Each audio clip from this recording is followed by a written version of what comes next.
ಹಲವಾರು ಘಟನೆಗಳು ಕರ್ನಾಟಕದಲ್ಲಿ ಕಳೆದ 1.5 ವರ್ಷದಿಂದ ನಡೀತಾ ಇದೆ. ಗಣೇಶ ಸಂದರ್ಭದಲ್ಲಿ ಕಳೆದ ಬಾರಿನೂ ಕೂಡ ಅದೇ ಸ್ಥಳದಲ್ಲಿ ಗಲಾಟೆ ಆಗಿತ್ತು.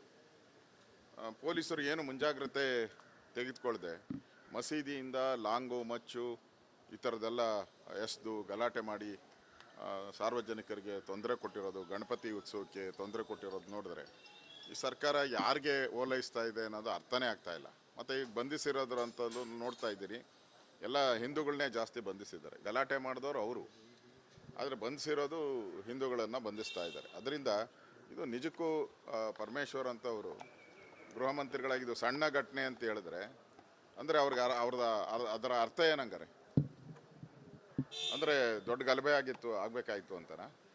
ಅದರಿಂದ ನಾನು ಕೂಡ ಅಲ್ಲಿಗೆ ಹೋಗಿ ಭೇಟಿ ಮಾಡ್ತಾ ಇದ್ದೀನಿ. 3 ಗಂಟೆಗೆ ಇಲ್ಲಿಂದ ಬಿಟ್ಟು 4 ಗಂಟೆಗೆ ಹೋಗ್ತೀನಿ. ನಾನು ಕೂಡ ಅಲ್ಲಿ ಹೋಗಿ ಭೇಟಿ ಮಾಡಿ ಸಾಂತ್ವನ ಹೇಳ್ತೀನಿ. ಮತ್ತು ಅಧಿಕಾರಿಗಳಿಗೂ ಕೂಡ ಎಚ್ಚರಿಕೆಯನ್ನು ಕೊಡ್ತಾ ಇದ್ದೀರಿ. ಈ ಥರದ ಗಲಭೆ ಆಗಿದ್ರು ಕೂಡ ಕಳೆದ ಸರಿ ಏನು ಕ್ರಮ ತೆಗೆದುಕೊಳ್ಳದೆ ಇರತಕ್ಕಂಥದ್ದು ಸರ್ಕಾರದ ವೈಫಲ್ಯ. ಸ್ಪಷ್ಟವಾಗಿ ಇದರಲ್ಲಿ ಸರ್ಕಾರದ ವೈಫಲ್ಯ ಕಾಣ್ತಾ ಇದೆ. ಕೂಡಲೇ ಯಾರು ತಪ್ಪಿತಸ್ಥಿದ್ದಾರೋ ಅವ್ರ ಮೇಲೆ ಉಗ್ರ ಕ್ರಮಗಳನ್ನು ಕೊಡಬೇಕು. ಅವ್ರ ಮೇಲೆ ಗೂಂಡಾ ಕಾಯ್ದೆ ಹಾಕಿ ಬಂಧಿಸ್ಬೇಕು. ಅವ್ರು ಯಾರು ಕಲ್ಲು ಹೊಡೆದ್ರು ಅವ್ರಿಗೆ.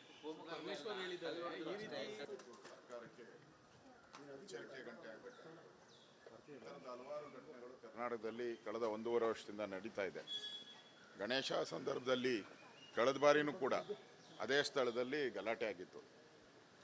ಪೊಲೀಸರು ಏನು ಮುಂಜಾಗ್ರತೆ ತೆಗೆದುಕೊಳ್ಳದೆ ಮಸೀದಿಯಿಂದ ಲಾಂಗು ಮಚ್ಚು ಈ ಥರದ್ದೆಲ್ಲ ಎಸೆದು ಗಲಾಟೆ ಮಾಡಿ ಸಾರ್ವಜನಿಕರಿಗೆ ತೊಂದರೆ ಕೊಟ್ಟಿರೋದು, ಗಣಪತಿ ಉತ್ಸವಕ್ಕೆ ತೊಂದರೆ ಕೊಟ್ಟಿರೋದು ನೋಡಿದ್ರೆ ಈ ಸರ್ಕಾರ ಯಾರಿಗೆ ಓಲೈಸ್ತಾ ಇದೆ ಅನ್ನೋದು ಅರ್ಥನೇ ಆಗ್ತಾ ಇಲ್ಲ. ಮತ್ತು ಈಗ ಬಂಧಿಸಿರೋದ್ರಂಥದ್ದು ನೋಡ್ತಾ ಇದ್ದೀರಿ, ಎಲ್ಲ ಹಿಂದೂಗಳನ್ನೇ ಜಾಸ್ತಿ ಬಂಧಿಸಿದ್ದಾರೆ. ಗಲಾಟೆ ಮಾಡಿದವರು ಅವರು, ಆದರೆ ಬಂಧಿಸಿರೋದು ಹಿಂದೂಗಳನ್ನು ಬಂಧಿಸ್ತಾ ಇದ್ದಾರೆ. ಅದರಿಂದ ಇದು ನಿಜಕ್ಕೂ ಪರಮೇಶ್ವರ್ ಅಂತವರು ಗೃಹ ಮಂತ್ರಿಗಳಾಗಿದ್ದು ಸಣ್ಣ ಘಟನೆ ಅಂತ ಹೇಳಿದ್ರೆ ಅಂದರೆ ಅವ್ರಿಗೆ ಅದರ ಅರ್ಥ ಏನಂಗಾರೆ, ಅಂದರೆ ದೊಡ್ಡ ಗಲಭೆ ಆಗಬೇಕಾಯಿತು ಅಂತನಾ? ಅದರಿಂದ ನಾನು ಕೂಡ ಅಲ್ಲಿಗೆ ಹೋಗಿ ಭೇಟಿ ಮಾಡ್ತಾ ಇದ್ದೀನಿ. 3 ಗಂಟೆಗೆ ಇಲ್ಲಿಂದ ಬಿಟ್ಟು 4 ಗಂಟೆಗೆ ಹೋಗ್ತೀನಿ. ನಾನು ಕೂಡ ಅಲ್ಲಿ ಹೋಗಿ ಭೇಟಿ ಮಾಡಿ ಸಾಂತ್ವನ ಹೇಳ್ತೀನಿ. ಮತ್ತು ಅಧಿಕಾರಿಗಳಿಗೂ ಕೂಡ ಎಚ್ಚರಿಕೆಯನ್ನು ಕೊಡ್ತಾ ಇದ್ದೀರಿ. ಈ ಥರದ ಗಲಭೆ ಆಗಿದ್ರು ಕೂಡ ಕಳೆದ ಸರಿ ಏನು ಕ್ರಮ ತೆಗೆದುಕೊಳ್ಳದೆ ಇರತಕ್ಕಂಥದ್ದು ಸರ್ಕಾರದ ವೈಫಲ್ಯ. ಸ್ಪಷ್ಟವಾಗಿ ಇದರಲ್ಲಿ ಸರ್ಕಾರದ ವೈಫಲ್ಯ ಕಾಣ್ತಾ ಇದೆ. ಕೂಡಲೇ ಯಾರು ತಪ್ಪಿತಸ್ಥಿದ್ದಾರೋ ಅವ್ರ ಮೇಲೆ ಉಗ್ರ ಕ್ರಮಗಳನ್ನು ಕೊಡಬೇಕು. ಅವ್ರ ಮೇಲೆ ಗೂಂಡಾ ಕಾಯ್ದೆ ಹಾಕಿ ಬಂಧಿಸ್ಬೇಕು. ಅವ್ರು ಯಾರು ಕಲ್ಲು ಹೊಡೆದ್ರು ಅವ್ರಿಗೆ.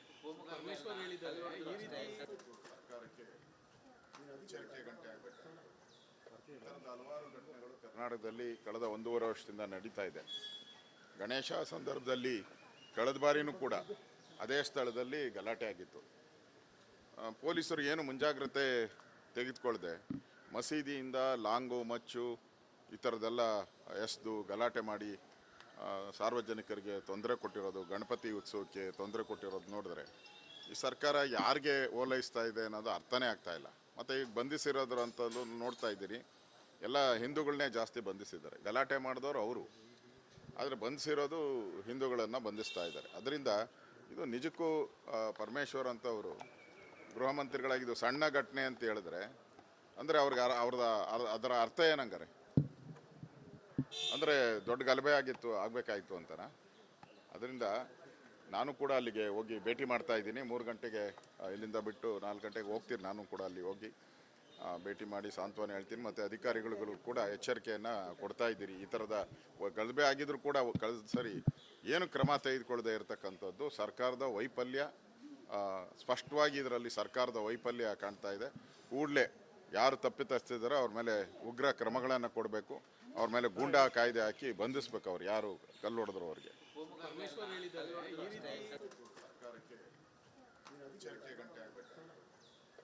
ಹಲವಾರು ಘಟನೆಗಳು ಕರ್ನಾಟಕದಲ್ಲಿ ಕಳೆದ 1.5 ವರ್ಷದಿಂದ ನಡೀತಾ ಇದೆ. ಗಣೇಶ ಸಂದರ್ಭದಲ್ಲಿ ಕಳೆದ ಬಾರಿನೂ ಕೂಡ ಅದೇ ಸ್ಥಳದಲ್ಲಿ ಗಲಾಟೆ ಆಗಿತ್ತು.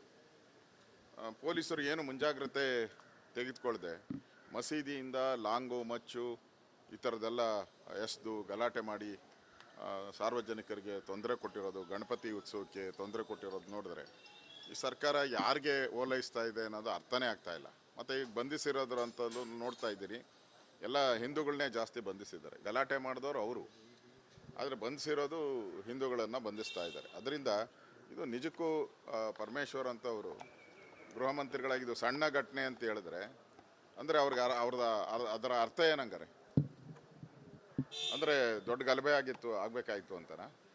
ಅದರಿಂದ ನಾನು ಕೂಡ ಅಲ್ಲಿಗೆ ಹೋಗಿ ಭೇಟಿ ಮಾಡ್ತಾ ಇದ್ದೀನಿ. 3 ಗಂಟೆಗೆ ಇಲ್ಲಿಂದ ಬಿಟ್ಟು 4 ಗಂಟೆಗೆ ಹೋಗ್ತೀನಿ. ನಾನು ಕೂಡ ಅಲ್ಲಿ ಹೋಗಿ ಭೇಟಿ ಮಾಡಿ ಸಾಂತ್ವನ ಹೇಳ್ತೀನಿ. ಮತ್ತು ಅಧಿಕಾರಿಗಳಿಗೂ ಕೂಡ ಎಚ್ಚರಿಕೆಯನ್ನು ಕೊಡ್ತಾ ಇದ್ದೀರಿ. ಈ ಥರದ ಗಲಭೆ ಆಗಿದ್ರು ಕೂಡ ಕಳೆದ ಸರಿ ಏನು ಕ್ರಮ ತೆಗೆದುಕೊಳ್ಳದೆ ಇರತಕ್ಕಂಥದ್ದು ಸರ್ಕಾರದ ವೈಫಲ್ಯ.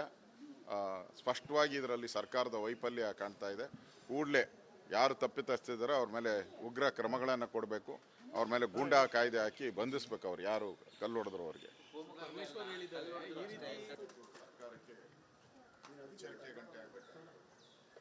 ಹಲವಾರು ಘಟನೆಗಳು ಕರ್ನಾಟಕದಲ್ಲಿ ಕಳೆದ 1.5 ವರ್ಷದಿಂದ ನಡೀತಾ ಇದೆ. ಗಣೇಶ ಸಂದರ್ಭದಲ್ಲಿ ಕಳೆದ ಬಾರಿನೂ ಕೂಡ ಅದೇ ಸ್ಥಳದಲ್ಲಿ ಗಲಾಟೆ ಆಗಿತ್ತು.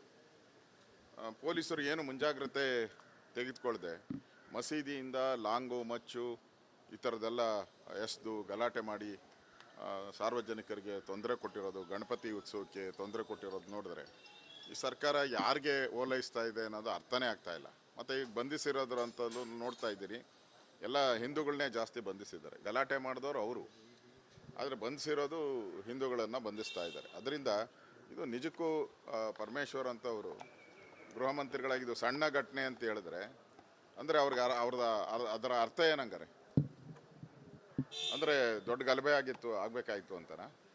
ಅದರಿಂದ ನಾನು ಕೂಡ ಅಲ್ಲಿಗೆ ಹೋಗಿ ಭೇಟಿ ಮಾಡ್ತಾ ಇದ್ದೀನಿ. 3 ಗಂಟೆಗೆ ಇಲ್ಲಿಂದ ಬಿಟ್ಟು 4 ಗಂಟೆಗೆ ಹೋಗ್ತೀನಿ. ನಾನು ಕೂಡ ಅಲ್ಲಿ ಹೋಗಿ ಭೇಟಿ ಮಾಡಿ ಸಾಂತ್ವನ ಹೇಳ್ತೀನಿ. ಮತ್ತು ಅಧಿಕಾರಿಗಳಿಗೂ ಕೂಡ ಎಚ್ಚರಿಕೆಯನ್ನು ಕೊಡ್ತಾ ಇದ್ದೀರಿ. ಈ ಥರದ ಗಲಭೆ ಆಗಿದ್ರು ಕೂಡ ಕಳೆದ ಸರಿ ಏನು ಕ್ರಮ ತೆಗೆದುಕೊಳ್ಳದೆ ಇರತಕ್ಕಂಥದ್ದು ಸರ್ಕಾರದ ವೈಫಲ್ಯ. ಸ್ಪಷ್ಟವಾಗಿ ಇದರಲ್ಲಿ ಸರ್ಕಾರದ ವೈಫಲ್ಯ ಕಾಣ್ತಾ ಇದೆ. ಕೂಡಲೇ ಯಾರು ತಪ್ಪಿತಸ್ಥಿದಾರೋ ಅವ್ರ ಮೇಲೆ ಉಗ್ರ ಕ್ರಮಗಳನ್ನು ಕೊಡಬೇಕು. ಅವ್ರ ಮೇಲೆ ಗೂಂಡಾ ಕಾಯ್ದೆ ಹಾಕಿ ಬಂಧಿಸ್ಬೇಕು. ಅವ್ರು ಯಾರು ಕಲ್ಲು ಹೊಡೆದ್ರು ಅವ್ರಿಗೆ.